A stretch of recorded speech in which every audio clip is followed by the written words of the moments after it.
according to my own statistics, only a small percent of people who watch my videos are actually in my guild. So if you want to join the guild or add me as a friend, they're in the description below. Also, actually, please subscribe as well. Thank you.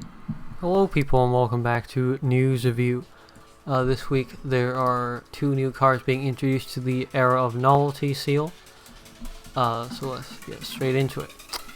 First off, Javanor, Cunis, Nocturne, and Ron will be removed from Era of Novelty.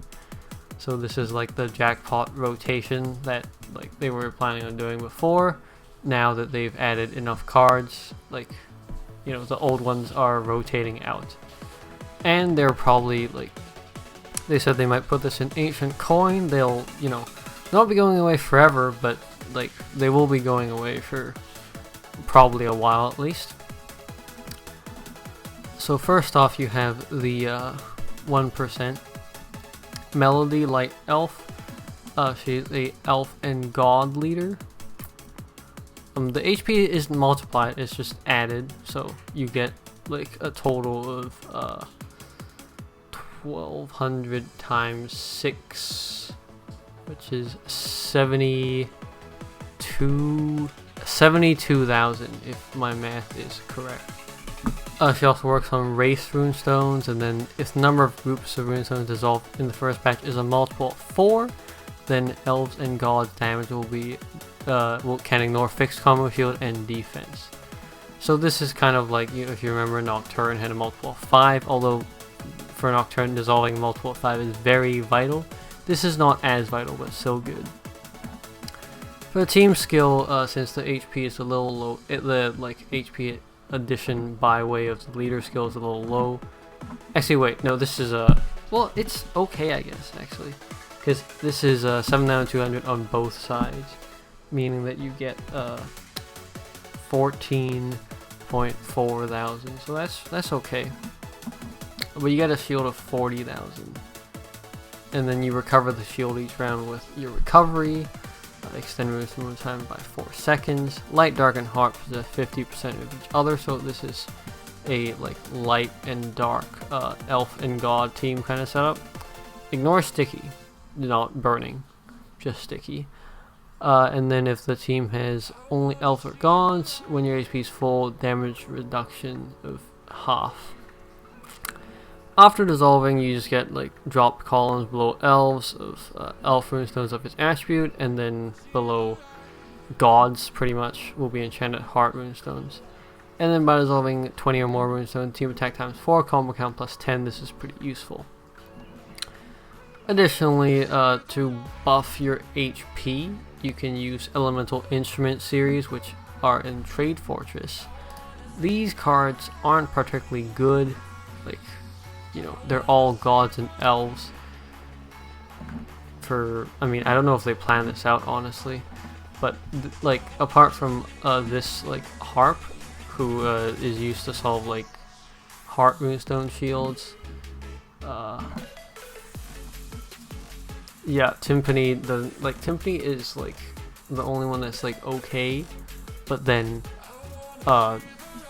this Melody is an elf, not a god, so that doesn't really do anything. Euphonium sucks, and Violin also isn't that useful. So basically, for the elemental instruments, they're nothing more than if you need the HP, then sure, that's that. Moving on to her active skill CD6, upon skill activation at the end of each round, turn the top row into Enchanted Heart Elf runestones. Modify the runestones touch while moving to become elf runestones, and unlimited runestone movement. This is a time tunnel. If leader is an elf or a god, Light, Dark, and Heart also possess 58% effect of each other.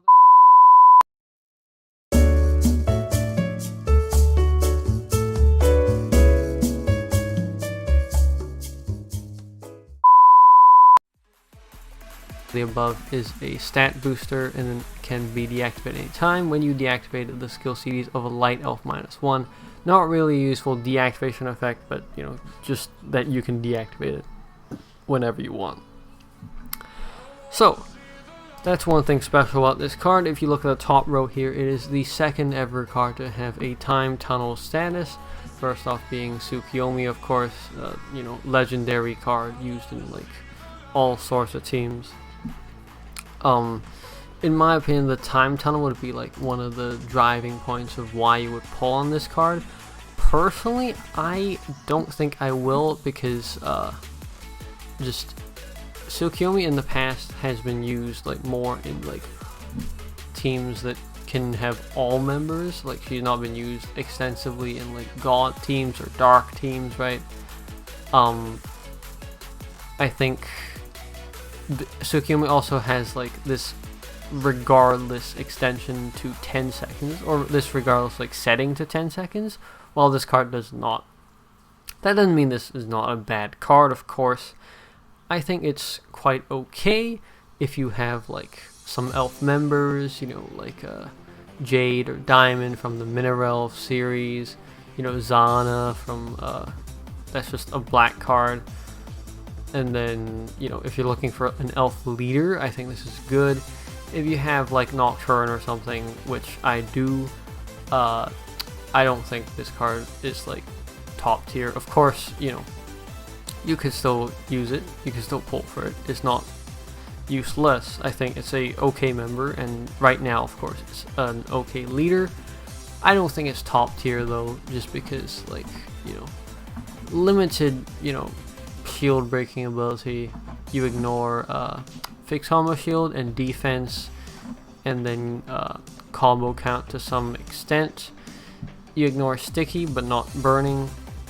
4 seconds isn't that much. It's okay. A shield that you can recover using recovery is quite good, but like, I think sometimes you just need the real HP, right? Not that she doesn't have real HP, just like I don't foresee it being a lot, since elves don't tend to have a lot of HP anyway. And there's some bond skills, and then we move on to Cassiel. Earth God, leader skill kind of sucks. Team skill, like, is okay. Like, I don't think she's like meant to be a leader really. The active, so this active is kind of special. She consumes 1 feather. Starting the stage, you'll have 4 feathers, and then when she has no feathers, she actually launches no attack, and then if you activate your Draconic, she gains 2 feathers. So you can activate this like multiple, like, you know, in quick succession, right, every round until she has no feathers. By tapping a runestone, you can pick a runestone to basically not have on the board, to generate like enchanted card runestones to not of that type, and then modify the top row to become protected runestones. Yes, the stuff that originally belongs in enemy skill. And then for 1 round, drop rate of runestones of that type we lower to 0, elf and god attack and recovery times 2, and you also ignore burning. This, you know, is meant to obviously be like an addition to Melody, because Melody does not ignore burning. This card, actually, no, it's not here. This card is like, you know, the only Earth God to deal with petrified runestones and also ignore burning. But within Earth and God, there are cards that can deal with petrified, in Earth especially, and also cards that can ignore burning. So, especially the fact that you can, like, you know, I don't expect to activate this 4 times, but, you know, just, I don't feel like this is very good design, because protected runestones is like, you know, I understand it's kind of made to counter it, just like adding protected runestones to the field, but I don't think like this is really, you know, a shield breaker. It's just like, you might just end up dissolving those anyway, right? And so that's that for the Diamond Seal cards. I mean, this is probably going to be a skip for me overall. And then there's the Battle Pass. Battle Pass is, you know, just the same as any other game really. There is 1 exclusive card, which is Aiden. Let's move on here. He's not very good as a leader, like, you know, we skip over that. the active skill. She's Dark Human, CD7. Combo count +3, the character and the neighboring Dark members attack ×2, and by dissolving 6 or more Dark in the first batch, you ignore Duet and Trio Elemental Shield, and it stays in play until less than 6 Dark or Heart are dissolved in the first batch. I can't think of a Dark leader that works well with this. This is like an okay attack booster. In the future, maybe it'll come in handy, but I don't really think so.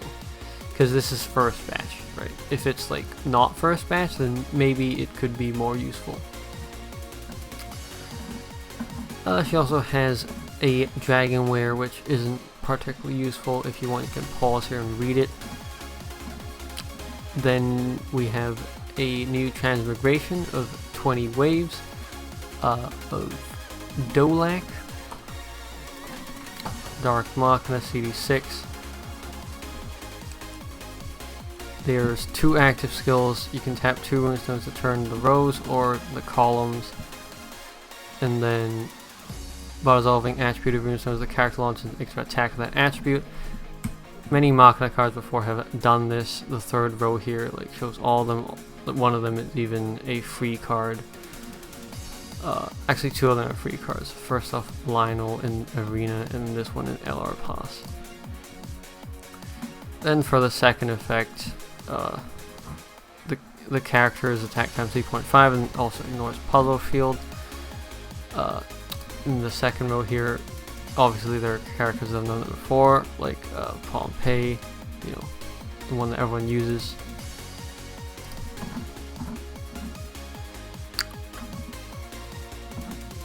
Then there is a new arena card of Mo Water BC6. Beast attack and recovery times 1.5. Water has half the effect of other runestones. Stays in play until no beast runestones are dissolved. Not really useful. I mean, beast teams aren't there's Clo, but that's about it. And Clo doesn't really need this card. And then last and probably least as well, bi-weekly card, Water Human, CD5, explode the board. All members enter a hyper state for 1 round if there are 3 or more humans. All members enter a hyper state for 3 rounds. This is kind of a niche card. Probably useful, some maybe, but yeah.